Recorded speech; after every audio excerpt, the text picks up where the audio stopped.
Hello friends, welcome to my YouTube channel. So from this video we are going to do the Shubharambh of class 12th chemistry notes. The first chapter is the solid state and you will find it amazing. The link for accessing the PDF is available in description box. So let's have a look at the main concepts of the chapter.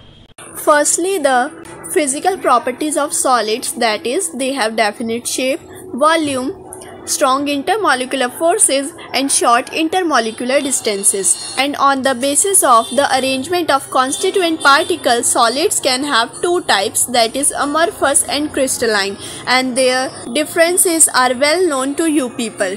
As we know that the amorphous solids are not true solids, so we will not categorize them and mainly look at the subtypes of crystalline solids, that is molecular solids, which are again divided into three categories: polar, non-polar and hydrogen bonded. Second is metallic solids, third is covalent or network solids, and fourth one is ionic solids.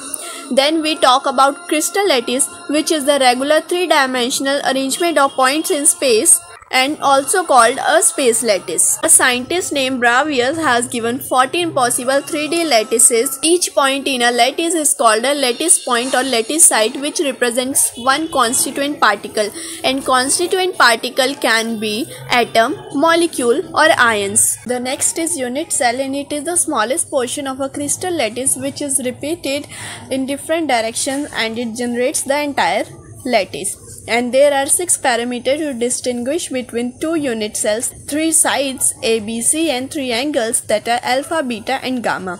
Unit cells are of two types, which are primitive and centered again has 3 subtypes, that are body centered and face centered and end centered. Then we will talk about number of atoms per unit cell. In a primitive unit cell, only 1/8 part of an atom contributes to the corner, so number of atom per primitive unit cell is 1 and per BCC is 2, the FCC has 4 and end-centered unit cell has 2. Then close packed structures. The packing can be done in 3 dimensions, 1 dimension, 2 dimension and 3 dimensions. So in 1 dimension the particles are arranged only in a coordinate axis that can be either horizontally or vertically, and each sphere is in contact with 2 of its neighboring spheres. And here we define another quantity called coordination number, which is the number of nearest neighbors of a particle.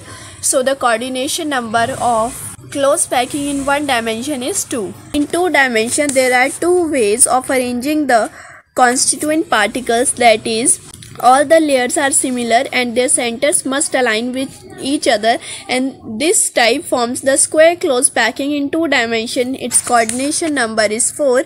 And if we place the spheres of second layer over the depressions of first layer and so on, it generates a hexagonal close packing in 2 dimension whose coordination number is 6, and it is more economic. Moving on to the 3 dimensions, when we place similar layers above the square close packing, it generates a simple or primitive cubic lattice, and its coordination number is 6.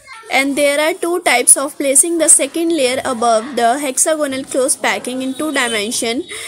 It can form either hexagonal close packing in 3 dimension or face centered cubic lattice.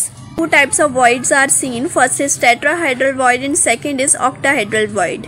Octahedral voids are comparatively in large size than tetrahedral voids. Next topic is number of voids filled. If we take a crystal having n spheres, then the total number of octahedral voids in that lattice will be n, and the number of tetrahedral voids will be 2n. Using this relation, we can find out the formula of any compound by making use of the total number of spheres used in the close packing and number of voids. Then we come to the packing efficiency. It is the percentage of total space filled by the particles.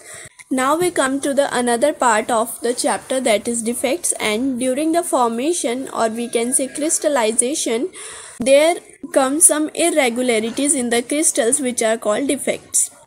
And defects are broadly categorized into 2 categories, that are point defects and line defects, and in this chapter we have to study only point defects, and the defects arise due to fast rate of crystallization and some other causes. So point defects have three types, that are stoichiometric, impurity and non-stoichiometric. The point defects are named such because they are seen at specific points in a crystal lattice. So first is stoichiometric defects, and these defects do not disturb the stoichiometry of the solid. These are also called intrinsic or thermodynamic defects. They have four subtypes: vacancy defect, interstitial defect, Frankel defect and Schottky defect. Moving on to the second, that is impurity defect. These are found when some foreign atoms replace some of the atoms making up the solid. The third one is non-stoichiometric defect, which is again of two subtypes, that is metal excess defect and metal deficient defects. And in all these defects, it must be taken care that the electrical neutrality of the molecule or lattice must be maintained. Now some more facts about the close packing. Number of atoms in a unit cell of hexagonal close packing is 6, and volume of that cell can be found here. When the atomic packing factor is multiplied by 100, it forms the packing efficiency. So atomic packing factor of hexagonal close packing is 0.74. So friends, that's all for this chapter, the solid state. The link for PDF is available in the description box. If there's any issue, you can let me know in the comment box. Till then, thanks for watching. Bye bye. Don't forget to like, share and subscribe.